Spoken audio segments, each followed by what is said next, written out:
Hello everyone, welcome back on commerce hurricanes. मेरे आने से पहले आपने स्क्रीनशॉट तो ले ही लिया होगा। बहुत इंटेलिजेंट है आप सभी बच्चों। आज हम बात करने वाले हैं problems of HR planning and साथ ही साथ सजेशंस ऑफ एचआर प्लानिंग। यानी कि जब हम ह्यूमन रिसोर्स प्लानिंग कर रहे होते हैं तो कौन सी मुश्किलें हमारे रास्ते में आती हैं और कैसे हम उन मुश्किलों को दूर कर सकते हैं। तो चलिए स्टार्ट करते हैं आज का टॉपिक। फर्स्ट पॉइंट है हमारा प्रॉब्लम्स में एक्यूरेसी ऑफ फोरकास्ट।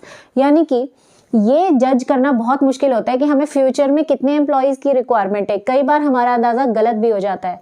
जैसे कि हमने अंदाज़ा लगाया कि हमें फ्यूचर में 20 एम्प्लॉयज़ और चाहिए और हमने उनको जॉब दे भी दिया, लेकिन जैसे जैसे वक्त बीतता गया तो हमें महसूस हुआ कि हमें 20 नहीं 25 एम्प्लॉयज़ की रिक्वायरमेंट थी। यानी हमारा एस्टिमेशन गलत हो गया। या 20 की नहीं, हमें तो सिर्फ 15 एम्प्लॉयज़ की रिक्वायरमेंट थी, हमने 5 एम्प्लॉयज़ एक्स्ट्रा रखे हुए हैं जिससे कि कंपनी को फाइनेंशियली बर्डन हो रहा है सैलरी देने का। ठीक है, तो इस तरीके से हमारा जो एक्यूरेशन है ना, एस्टिमेशन है, वो कई बार रॉन्ग भी हो जाता है। नेक्स्ट है lack of support of top management. यानी कि टॉप मैनेजमेंट जो है वो एचआर डिपार्टमेंट को ज़्यादा सपोर्ट नहीं करती। उन्हें ये लगता है कि हमने एक अलग से डिपार्टमेंट बना दिया, उसका जो मैनेजर है वो खुद ही देखे कि कितने एम्प्लॉय लाने हैं, कैसे ट्रेनिंग देनी है, क्या उनके सिलेक्शन प्रोसेस होना चाहिए, क्या अप्रेजल होना चाहिए, बस वो खुद ही देखे। टॉप मैनेजमेंट अपना पल्ला झाड़ लेती है, वो सिर्फ उनको सैलरी देने का काम करती है, बाकी वो किसी तरह का सपोर्ट एचआर डिपार्टमेंट को नहीं देती, जिससे कि एचआर डिपार्टमेंट को कई बार प्रॉब्लम्स भी हो जाती हैं। अगर एचआर डिपार्टमेंट को कोई नया पॉलिसी बनाना है, कोई बजट अप्रूव कराना है, तो उस केस में ना टॉप मैनेजमेंट उन्हें सपोर्ट नहीं करती।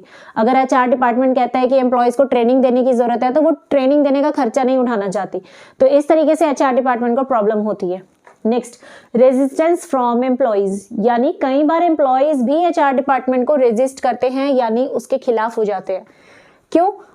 अगर किसी एम्प्लॉय को ऐसा लग रहा है कि मैं तो बहुत अच्छा काम कर रहा हूँ लेकिन मुझे ना तो अप्रेजल मिल रही है ना बोनस कमीशन मिल रहा है, तो यानी कि एचआर डिपार्टमेंट में जो पर्सन है ना भाई, ये तो बायसनेस करता है, ये तो भेदभाव करता है, ये मुझे अच्छा प्रमोशन नहीं दे रहा। तो ऐसी कंडीशन में उसके अंदर फ्रस्ट्रेशन क्रिएट होने लगेगी और ये चीज़ किसी एक एम्प्लॉय के साथ नहीं, सभी के साथ हो सकता है।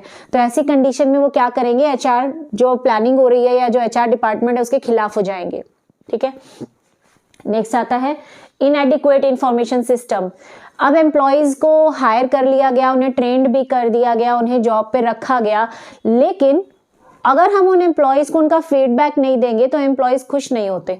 अगर हम उन्हें बताएंगे ही नहीं कि आप अच्छा काम कर रहे हो कि नहीं, या हम उन्हें बोनस कमीशन नहीं देंगे तो एम्प्लॉयज़ फ्रस्ट्रेटेड होने लग जाएंगे। ठीक है, मतलब प्रॉपर इंफॉर्मेशन सिस्टम कई बार नहीं हो पाता, जिस वजह से एचआर डिपार्टमेंट और बाकी डिपार्टमेंट्स के एम्प्लॉयज़ के बीच में थोड़ा सा झगड़ा हो जाता है। ठीक है, आप सोचेंगे ये वाला पॉइंट और ये लगभग सेम है, बट हाँ सेम है लेकिन थोड़ा सा डिफरेंस है। देखिए, पहले इनएडिक्वेट इंफॉर्मेशन सिस्टम है, यानी आप उन्हें फीडबैक नहीं दे रहे हो, एम्प्लॉयज़ को बता नहीं रहे हो क्या करना है, कैसे करना है, उनको अप्रेजल नहीं दे रहे हो, इस वजह से वो एचआर को रेजिस्ट कर रहे हैं, यानी उसके खिलाफ हो जाते हैं। ठीक है, एंड देन अनसर्टेनिटीज। अनसर्टेनिटी का मतलब कई बार ऐसा होता है कि ऐसी सिचुएशन बन जाती है जहां पर हम एचआर प्लानिंग कर ही नहीं पाते। जैसे कि कोविड आया था, जब कोविड का टाइम पीरियड चल रहा था, कोरोना के आने से क्या हुआ, बहुत से एम्प्लॉयज़ को अचानक से अपनी जॉब से हाथ धोना पड़ा। ठीक है, ऐसी कंडीशन में एचआर प्लानिंग वेस्ट हो गई। अब उन्होंने क्या सोचा होगा कि 2019 में या 20 में हम इतने ज़्यादा एम्प्लॉयज़ हायर करेंगे। हायर तो क्या ही करना था, कोरोना के आने से जो एग्जिस्टिंग एम्प्लॉयज़ थे वो भी निकाल दिए गए। ठीक है, तो अनसर्टेनिटी की वजह से भी कई बार एचआर प्लानिंग फेल हो जाती है। Then lack of coordination among departments. HR department तभी अच्छे से काम कर पाएगा जब बाकी डिपार्टमेंट्स अपने अपने डिपार्टमेंट की डिमांड बताएंगे। मतलब अगर मार्केटिंग डिपार्टमेंट, एडवर्टीजमेंट डिपार्टमेंट यानी सेल्स वाला, या फिर प्रोडक्शन डिपार्टमेंट बताएगा ही नहीं एचआर डिपार्टमेंट को कि हमारे यहाँ से कोई पर्सन जा रहा है या रिजाइन कर चुका है या हमें और प्रोडक्शन के लिए ज़्यादा मैन पावर चाहिए, तो भाई एचआर वाले को पता कैसे चलेगा? उसे तो पता ही नहीं चलेगा क्या काम करना है, कैसे करना है। ठीक है, कितने एम्प्लॉयज़ की रिक्वायरमेंट है, अगर वो प्रॉपर इन्फॉर्मेशन ही नहीं देंगे तो यानी कि कई बार एचआर डिपार्टमेंट के जो मैनेजर है, अगर उसकी बाकी मैनेजर से नहीं बनती, नहीं पटती, तो वो उसको प्रॉपर इन्फॉर्मेशन नहीं देते, जिसके वजह से उसका काम खराब हो जाता है, एचआर का काम खराब हो जाता है। Then expensive. Obviously HR planning करना, फिर उनको रिक्रूटमेंट, सिलेक्शन, ट्रेनिंग करना, ये खर्चीला काम है। ठीक है, इससे बहुत पैसा वेस्ट होता है। लेकिन हमने जैसा कि पहले भी पढ़ा है कि एचआर पे वेस्ट किया हुआ पैसा वेस्ट नहीं होता, वो एसेट होता है। देन टाइम कंज्यूमिंग, भाई ये बहुत लेंदी प्रोसेस है, इसमें बहुत ज़्यादा टाइम खर्च होता है। अब बात करते हैं कि कैसे इन प्रॉब्लम्स को ख़त्म किया जा सकता है, यानी इसके सजेशंस की।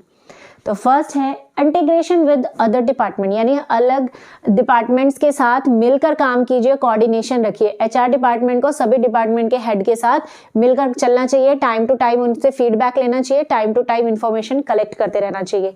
Second, period of manpower planning should define clearly. बहुत लंबे समय के लिए मैन पावर प्लानिंग नहीं करनी चाहिए, क्योंकि फ्यूचर अनसर्टेन है, कभी भी कुछ भी हो सकता है, जैसे कोविड के टाइम पे हुआ था। ठीक है, तो शॉर्ट पीरियड्स के लिए प्लानिंग करनी चाहिए ताकि प्रॉब्लम्स ना आए। Then support of top management, यानी टॉप मैनेजमेंट को एचआर डिपार्टमेंट के हेड के साथ सपोर्ट करना चाहिए। अगर उसे पैसे की रिक्वायरमेंट है तो पैसा दीजिए, अगर उसे किसी इंफॉर्मेशन की रिक्वायरमेंट है तो वो प्रोवाइड करनी चाहिए। एफिशिएंट इंफॉर्मेशन सिस्टम, यानी एम्प्लॉयज को टाइम टू टाइम फीडबैक देना जरूरी है कि वो क्या काम कर रहे हैं, कैसे कर रहे हैं, उनकी तारीफ करनी चाहिए, उनको बोनस कमीशन देना चाहिए, और जो अच्छे से काम नहीं कर रहे हैं उनको पनिशमेंट देना भी जरूरी है। तो प्रॉपर इंफॉर्मेशन होनी चाहिए। And last, balance should maintain among existing and new man power, यानी जो एम्प्लॉयज अभी आपके साथ काम कर रहे हैं उनका बैलेंस बना के चलिए नए एम्प्लॉयज के साथ। जो पुराने एम्प्लॉयज हैं उनको ये एहसास मत दिलाए कि भाई तुम एफिशिएंट नहीं थे, तुम्हें टेक्नोलॉजी की नॉलेज नहीं है, इसीलिए हम नए पर्सन बाहर से हायर कर रहे हैं।